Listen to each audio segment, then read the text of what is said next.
글로벌 리더십 그 5주차 세 번째 동영상입니다. 자, 우리가 조직 이론에 대해서 같이 생각을 해보고 있죠. 첫 번째 조직 이론 우리가 생각해 보았던 게 뭐였죠? 지도자, 추종자, 교환 이론이었습니다. 자, 그리고 두 번째로 우리가 생각해 보았던 것이 변혁적 지도력이었습니다. 그리고 우리가 세 번째 살펴볼 것은 뭐냐면 팀 지도력이라고 하는 것입니다. 자, 지도자, 추종자, 교환 이론에서 그리고 변혁적 그 지도력, 이 두 이론의 공통 분모는 뭡니까? 지도자와 추종자의 상호작용이라고 하는 것, 그걸 지도력으로 보는 것. 예, 그게 공통점입니다. 차이점은 뭐예요?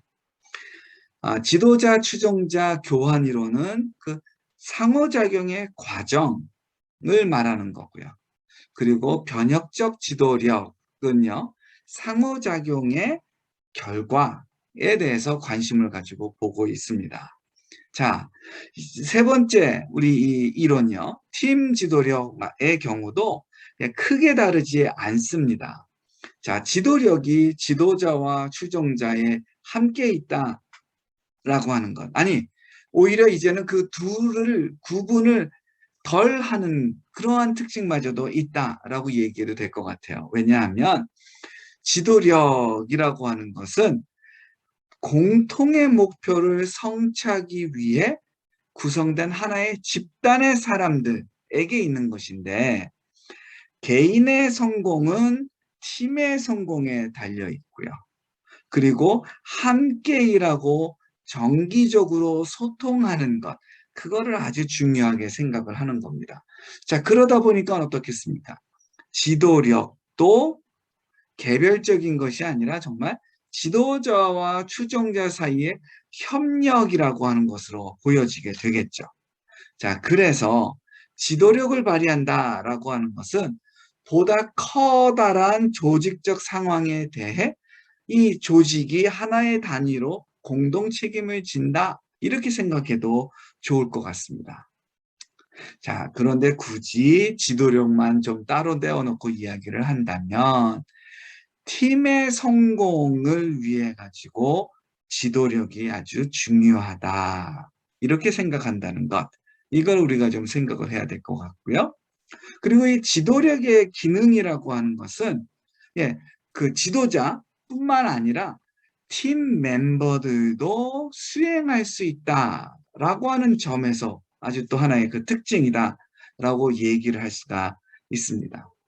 자, 이 팀 지도력에 대해서 이야기를 한 사람들 중에 커글리 힐이라고 하는 사람이 있는데요.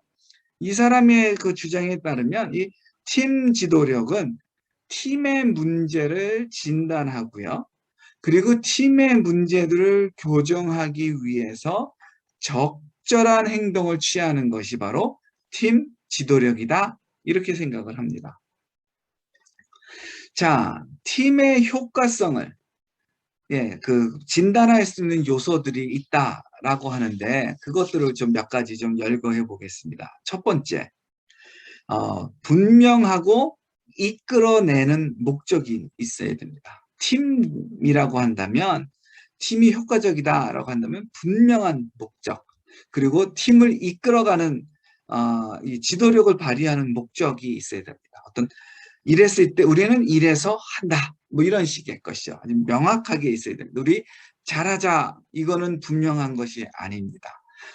작년에 비해서 올해 이만큼 더 잘하자, 그러면 그게 아주 명확한 지도력이 되는 거죠. 예.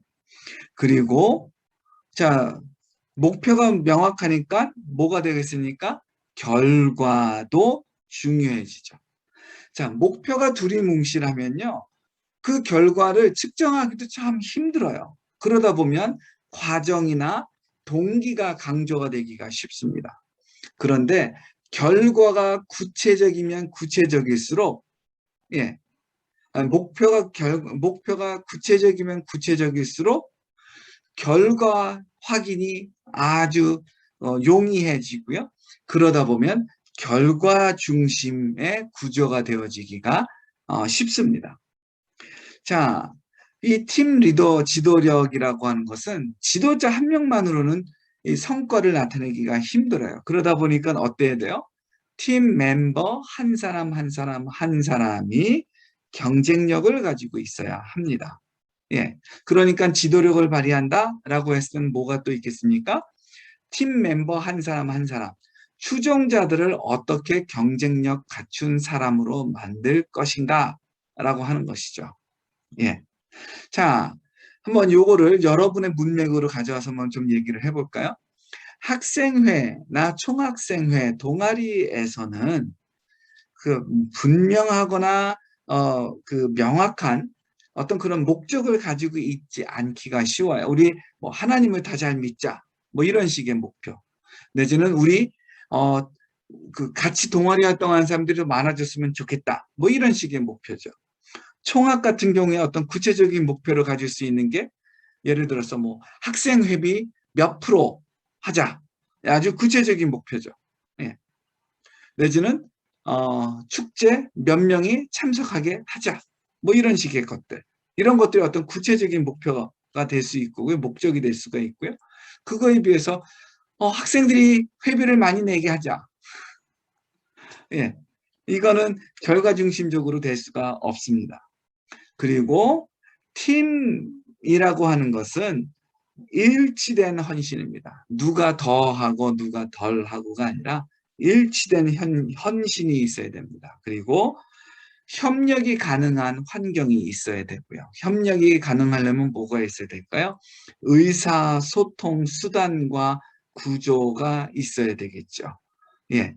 그러니까 이런 면에서 이 카카오톡이라고 하는 거 너무나도 소중한, 너무나도 아주 그 싸고 효과적인 그 툴입니다.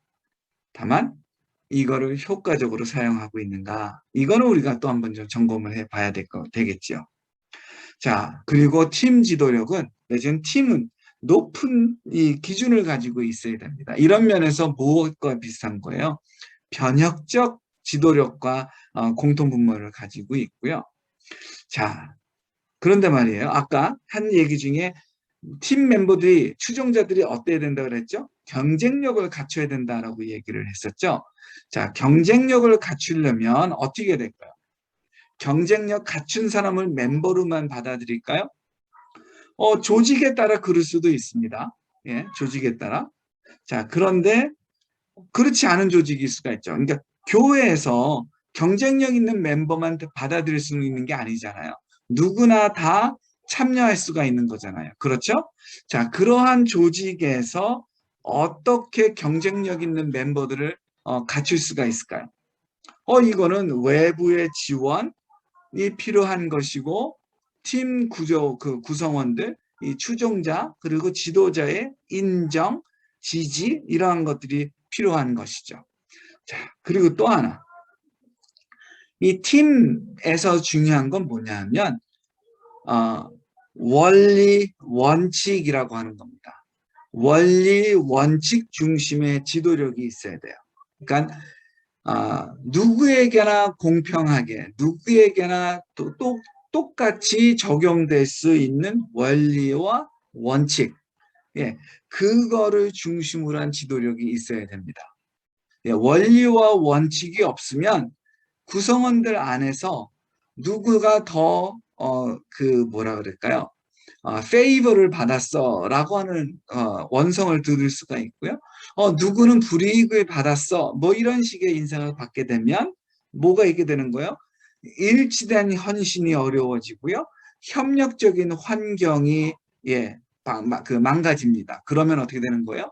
팀이 와해가 되는 거고, 그러면 팀이 공통의 목적을 이루기는 더욱 어려워집니다. 자, 그런 면에서 이 원칙 중심의 지도력이라고 하는 것이 아주 중요한 것이다 라고 얘기할 수가 있습니다. 자, 지도력을 이제 발휘할 때 지도자가 이 팀에 이제 개입을 해야 될 때가 있습니다. 그랬을 때 그 지도력의 행동을 크게 두 가지로 나눈다고 하는데요. 하나는 내부적, 그러면 뭐겠습니까? 외부적이 되겠죠. 자, 내부적 지도력의 행동들이 있는데 뭐냐 하면, 이 팀의 멤버들 사이에 갈등이 있다라고 했을 때, 추종자들 사이에 갈등이 있을 때 그거를 해소해 줘야 됩니다. 중재해 줘야 됩니다. 왜 그렇죠? 일치된 헌신, 그리고 협력적 환경을 만들어내기 위해서있죠. 그리고 또 뭐예요? 팀의 목적이 불분명할 때 지도자가 내부적 지도력 행동을 발휘해야 합니다. 자, 내부적. 그럼 외부적 지도력 환경은 뭐가 있을까요? 조직이 팀에 적절한 지원을 제공하지 않을 때. 예를 들어서 그 학생회장이 학생회를 이끌어가는데 학교가 충분한 지원을 해주지 않고 있어요. 그래서 이때 지도력을 발휘해야 되는 거죠. 내지는 학년 대표가 학년이 뭘 하려고 하는데 선형과 3학년이 뭘 하려고 하는데 이 충분한 지원이 그 학회 차원에서, 학생회 차원에서, 교수 차원에서, 학교 차원에서 지원이 제공이 되지 않고 있어요. 자, 이랬을 때 3학년 대표는 팀의 적절한 지원을 획득하기 위해 가지고 외부적으로 지도력의 행동들을 해야 되겠죠. 자, 그리고 지도자가 채워줄 필요들이 또한 있습니다. 그걸 두 가지가 있는데요. 하나는 과업적 필요, 또 하나는 관계적 필요. 자, 무엇이 연상이 되시나요? 무엇이 연상이 되시죠? 그 인물 이론의 두 번째, 세 번째 이론으로 가게 되면 그 과학적, 그리고 그러니까 직능적, 기술적 뭐 이런 것들이 나왔고, 그리고 또 하나가 대인관계였었죠. 이 두 가지 요소는 여기서도 또다시 나타납니다. 과학적 필요, 업무를 완성하는 데 필요한 능력, 그리고 결정하기, 문제 해결하기, 변화에 적응하기, 그리고 계획 세우기, 목표 성취, 이러한 그 과업과 관련된 것들을 필요한 것들을 채워줘야 되는 거가 있고요. 관계적인 것, 이거는 긍정적인 환경을 조성하고, 그리고 대인관계 문제를 해결을 하고, 그리고 멤버의 필요들을 채워주고, 그리고 멤버들이 그 추종자들이 협력을 더 잘할 수 있도록 도와주고, 자, 이러한 것들이 지도자가 채워줘야 될 필요들이다라고 얘기할 수가 있습니다. 자, 장점, 단점 뭐가 있을까요? 조직의 과제 수행에 필요한 지도력에 초점을 맞추고 있습니다. 그러니까 개개인이 아니라 우리 조직이 맡겨진 과제를 어떻게 할 것인가 라고 하는 것, 이것입니다. 집단의 것입니다. 집단의 과업 활동이라고 하는 거예요. 여기에 초점이 맞춰져 있는 것. 그리고 지도력 했을 때 인물 이론에서 우리가 보았던 것처럼 뭐예요? 과제, 그러니까 미안합니다. 문제 해결력, 그리고 인간관계 능력. 이 두 가지가 지도력의 주요 기능이다, 기준이다라고 얘기할 수가 있을 것 같고요. 자, 그리고 추종자들 같은 경우에는 팀 안에서 경우에 따라 내지는 어느 정도 어느 순간에 일부의 기간 동안에 지도력을 발휘할 수가 있습니다. 환경적으로요. 자, 그렇기 때문에 추종자가 늘 추종자로만 있다가 어느 날 지도자 되는 것이 아니라 추종자로서 팀 안에서 조직 안에 있으면서 추종자로 있지만 여전히 지도력을 어느 정도 발휘하게 되고요. 자, 그러다 보니까 지도력을 연습하게 되는 것이 가능하다라고 하는 것, 장점이다라고 얘기할 수가 있을 것 같고요. 자, 그리고 지도자가 그 문제 해결력과 인간관계 능력을 가진 자로 전제하는데, 지도자의 갖춰야 될 지도력의 구성 요소로서 두 가지를 보는 건 중요한데, 그런데 이거를 늘 가지고 있지 않다라고 하는 현실적 문제, 이것이 바로 단점이다.